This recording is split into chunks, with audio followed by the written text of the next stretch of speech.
Pakinggan nyo to, bagong kanta namin. Mamaya lalabas ko na to. Yeah. Nasaan ka na?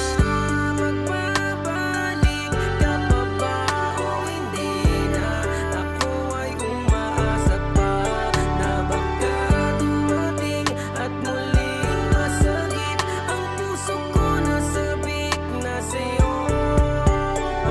Basta hanggang ngayon ay iniisip ko pa rin na kung sakaling magbabalik ka pa ba sa akin. Mga panahong nasayang at tawas akong damdamin na minsan dahil sa akin nalagay sa alanganin. Ako sana'y patawarin, bigyan pa ng pagkakataong maayos ang hindi na pagkakaunawaan. Gusto ko lamang linawin ang lahat ng mga bagay at dahilan ng ating mga pagkakalabuan. Nasaan ka na ba? Buhat ng tayo ay nagkahiwalay. Niwala man lang ako sa iyong balita. Di ko na alam kung dapat pa ba na umasa o sukuan ko na lang, kasi alam ko na mali na. Dahil kahit masakit na pinipilit ko pa rin, kahit di mo ko maisip, iniisip ka pa rin. Mga alaala at larawan na nagsisilbi patunay na hanggang ngayon ay